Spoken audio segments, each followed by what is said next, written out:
excusez. Pourquoi ça me fait pleurer? Parce que ça me touche, je suis ému. Je suis décollé sur le cell drive. Il a tombé l'hélice, ça ne fait pas l'empêcher de sortir. Je vais vérifier dans quel moteur qu'il n'y a pas d'eau qui rentre, sinon il va falloir surveiller ça.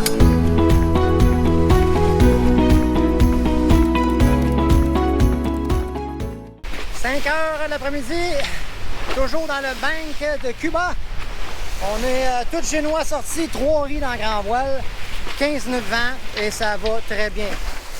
La mer est un peu agitée, même si on est dans le bank, parce que ça a soufflé 25 à 30 aujourd'hui. Mais j'étais de l'autre côté, complètement protégé, donc c'est pour ça que je pouvais avancer. Il n'y avait pas de vague. Mais là, je suis rendu l'autre bord, c'est une grande étendue d'eau. Donc évidemment que la vague, elle monte un peu plus aussi. Donc, mais c'est quand même confortable. J'ai pas tout mis la grand voile, c'est pas nécessaire parce que je vais faire des tacks, beaucoup de tacks. Je dois arriver à une certaine heure à mon passage pour sortir du bain. Donc, faut pas que j'aille trop vite. Fait que là, avec 3 riz dans grand voile, ben, on fait 6,5 nœuds, puis tout le génois sorti.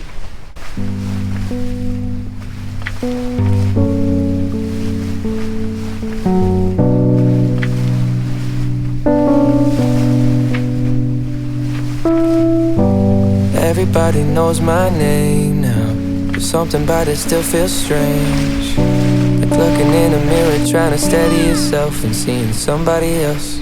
And everything is not the same now. It feels like all our lives have changed. Maybe when I'm older it'll all calm down, but it's killing me now. Puis on est à 40 degrés du vent. Pas pire pour un lagoon. Sineux. Donc on est jour 6 en mer. Étape 2 terminée. Longer le Cuba. Puis là j'ai saisi la fenêtre pour traverser dans l'étape 3 jusqu'au Panama. Puis là ben, ça roule.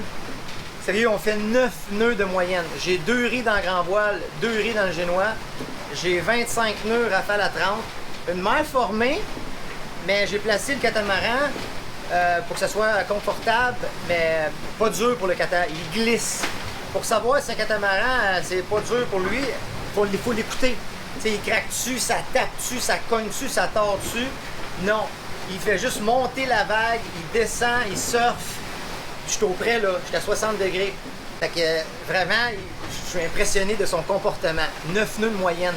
C'est fou. À chaque heure, tu manges 10 000 nautiques. On arrondit, là, tu manges 10 000 nautiques. Hey, t'en fais du millage dans ton 24 heures. On va arriver vite. Les îles Caïmans sont droit devant.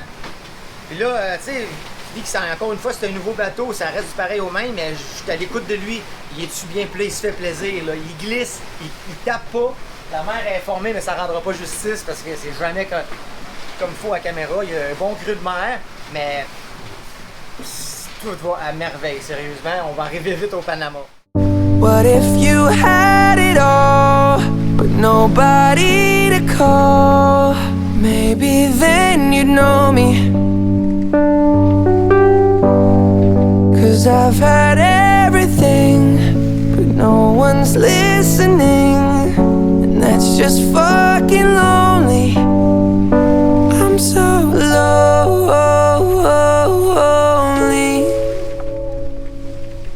Lonely.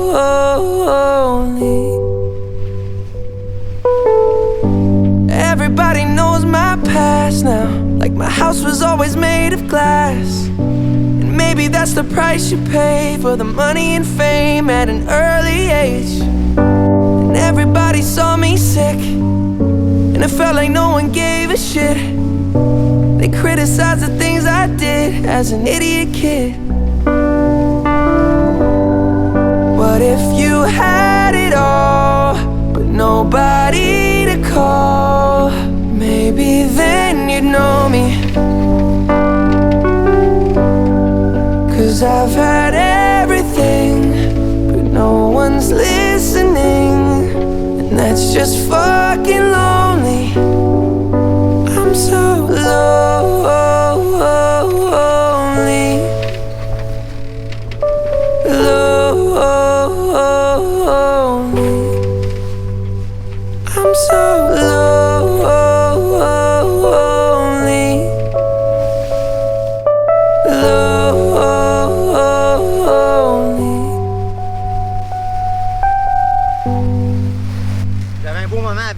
mais encore une fois, en mer, ça arrive souvent, ça.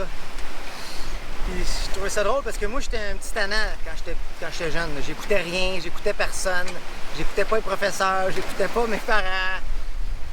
Puis la mer a fait de moi, la mer, je parle de l'océan, a fait de moi l'homme que je voulais devenir parce que j'avais des aspirations à réussir dans la vie. Je voyais des modèles d'hommes que je voulais ressembler, mais j'étais tellement indiscipliné, tannant, que tu peux pas arriver à rien dans ce temps-là quand tu n'écoutes pas. Tu peux pas suivre les directives, tu peux pas avoir une discipline. Et la mère, t'as pas le choix de l'écouter, elle. C'est la seule qui a réussi à pas à me placer, mais à me faire comprendre des trucs, à me faire grandir. Parce que je peux pas l'obstiner. C'est tellement beau, elle m'a tellement appris de choses. Je suis rendu l'homme que je voulais être. Asti, c'est... Excusez. Je sais pas pourquoi ça me fait pleurer parce que ça me touche, je suis ému, je suis heureux. Tu sais, je me rends compte à quel point j'ai grandi. Même si j'ai 44 ans, ça fait pas longtemps que j'ai grandi, moi. Moi, j'étais un petit garçon bien longtemps. Je voulais pas de responsabilité. J'écoutais personne, je voulais faire à ma façon, à ma tête. Ce qui est correct aussi, là, ça m'a permis de foncer, faire mes trucs que j'aimais. Mais à un moment donné, quand tu veux te placer correctement, faire les choses correctement, ben, tu te dois d'être plus à l'écoute. Puis la mère, elle m'a enseigné ça, c'est elle. C'est grâce à elle. Je suis bien reconnaissant. Autant qu'elle a été dure, parce que des fois, elle te fait peur. Mais autant qu'elle est belle, puis qu'est-ce qui en ressort, ben, c'est magnifique. Là. Après ça, sky's the limit, là, une fois que tu as atteint la personne que tu voulais être, la meilleure version de toi-même, ben, tu peux tout accomplir. Là. Je pense que le plus dur, le processus, c'est ton cheminement personnel. Travailler sur toi, te peaufiner comme un diamant pour être capable ensuite de réaliser tout ce que tu veux, n'importe quoi dans la vie. C'est fou qu'est-ce qui se passe une fois que tu as travaillé sur toi. Puis c'est pour ça que je t'ai enjoué, je t'ai emballé, parce que je suis jeune, 44 ans, c'est jeune pour avoir compris ça. Il y en a qui ne le comprendront jamais, il y en a qui sont morts sans jamais avoir cheminé. Fait que je me dis, la suite, elle va être extraordinaire. Je suis excité. Fait que c'est ça. J'avais juste envie de vous le partager. Je vis un astique de beau moment. Hannibal est en train de prendre sa douche. Fait que je suis pas tout seul, dans le fond. Hannibal, il est là, mais je suis tout seul parce que j'étais dans mes pensées, puis ça allait émerger, c'est tout. Puis je suis vraiment heureux. Fait que c'est ça, les amis. Fait que travaillez sur vous, peaufinez votre diamant, le joyau que vous êtes. Puis après ça, ben, vous allez pouvoir reprendre n'importe quoi et réaliser vos plus grands rêves. Je vous le garantis, ça fonctionne.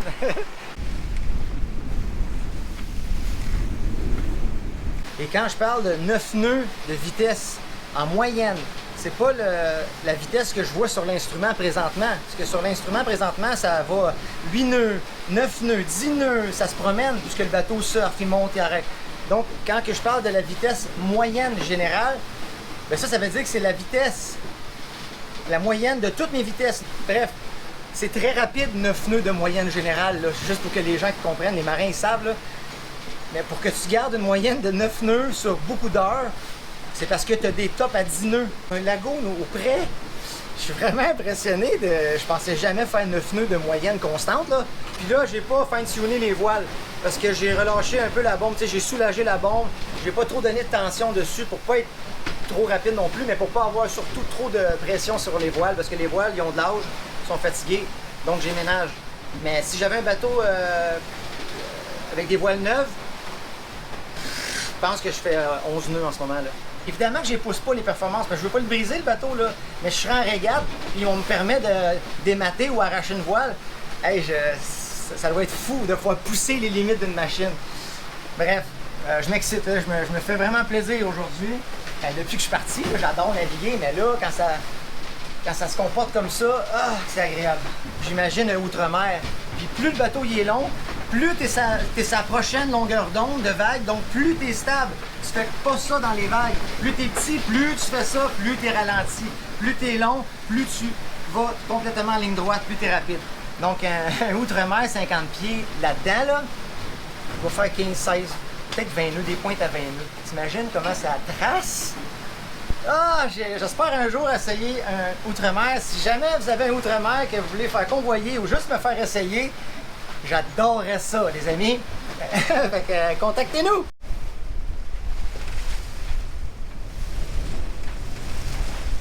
Ça fait 6 jours qu'on est en mer, puis c'est pas parce qu'on est au milieu de l'océan, ben pas au milieu de l'océan, là, mais il n'y a rien autour de nous autres. On peut pas se confectionner des repas, mais mes amis, Hannibal, il nous a concocté une nourriture. Il est tellement bon dans la bouffe. Ses parents, ils ont montré.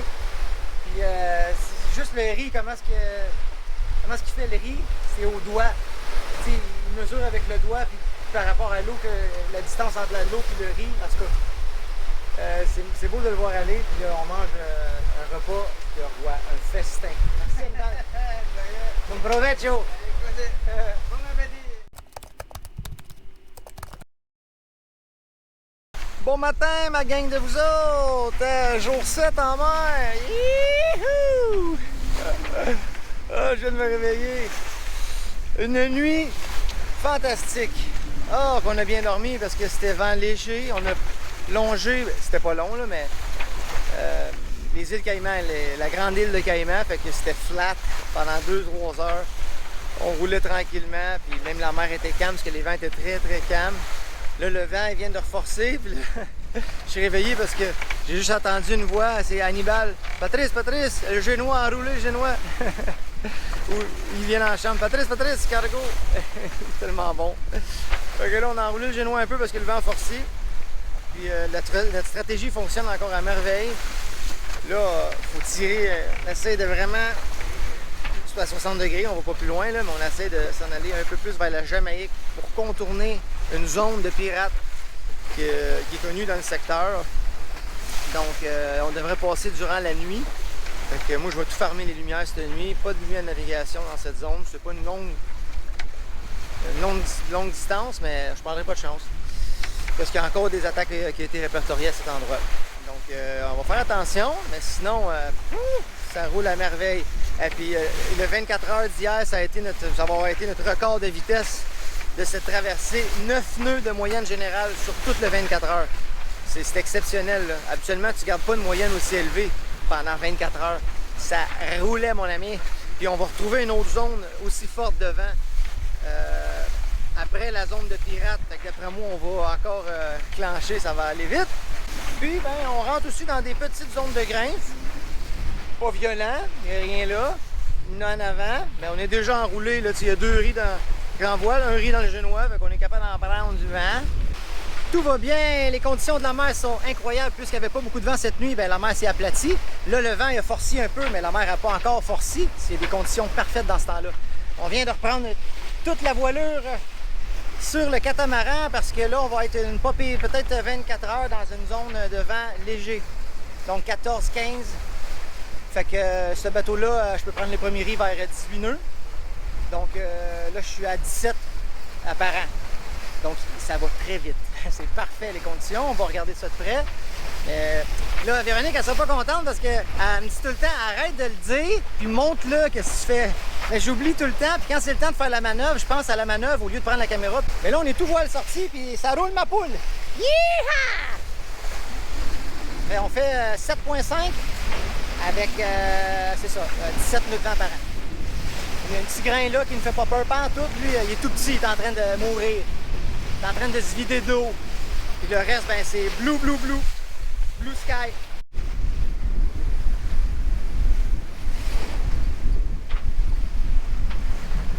Bon, on vient de se remettre à la cape parce qu'encore une fois, les sargasses sont en train de manger bien relax, moi et Hannibal.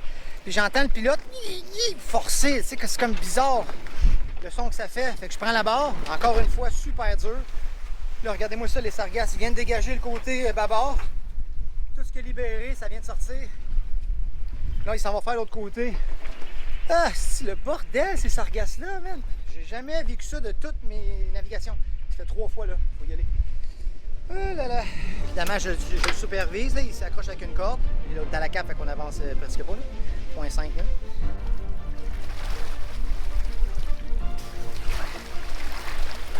Et... un poco? Si? Igual? Même chose de ce côté-là. L'enfer!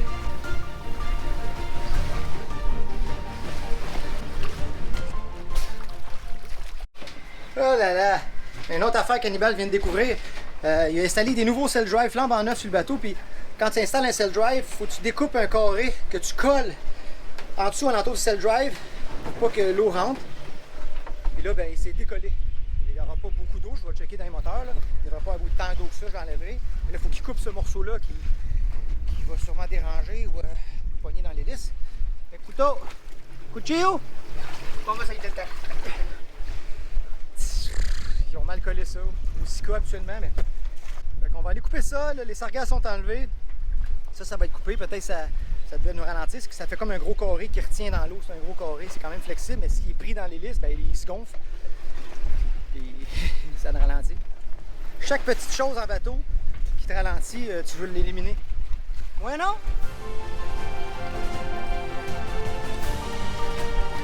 Ouais, non?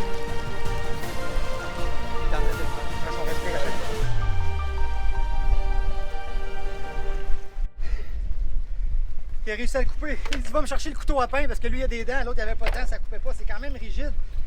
On dirait que c'est fait en fibre de verre, un morceau de fibre de verre qui était pris dans l'hélice. Donc il s'est décollé du cell drive, il est tombé l'hélice, ça ne pouvait pas l'empêcher de sortir. Fait que ça devait nous ralentir énormément. Heureusement je suis sous voile parce que si j'avais allumé les moteurs, probablement que l'hélice est plus forte que le matériau ici, elle aurait brisé. Mais ça peut endommager là. Aïe aïe aïe. Ok, bueno! Vamos! Vamos! Ok, fait qu'on va appeler le propriétaire et expliquer ça. Là, on va s'enlever de la cape, puis on va reprendre la route, puis on va pas finir notre repas.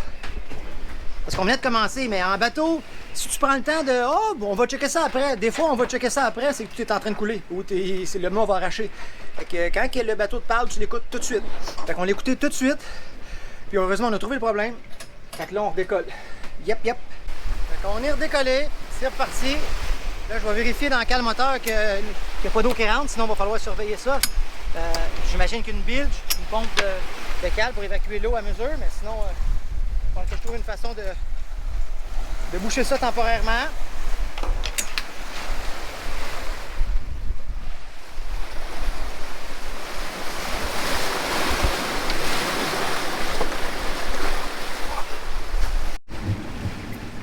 Donc oui, il y a un peu d'eau dans le fond.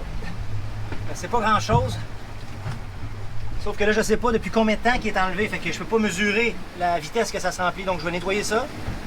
Puis je vais regarder dans une heure à voir à quel point ça se remplit. Mais ce que je vois alentour du cell drive, c'est un suintage. Il n'y a pas beaucoup d'entrée d'eau, fait que ça serait une autre entrée d'eau, ça. Je pense pas que c'est le cell drive qui coule. Ah, peut-être de là que ça sort, ouais. Ok. Bon, fait que c'est pas si mal, on va avoir ça à l'œil. Sí, un poco de agua.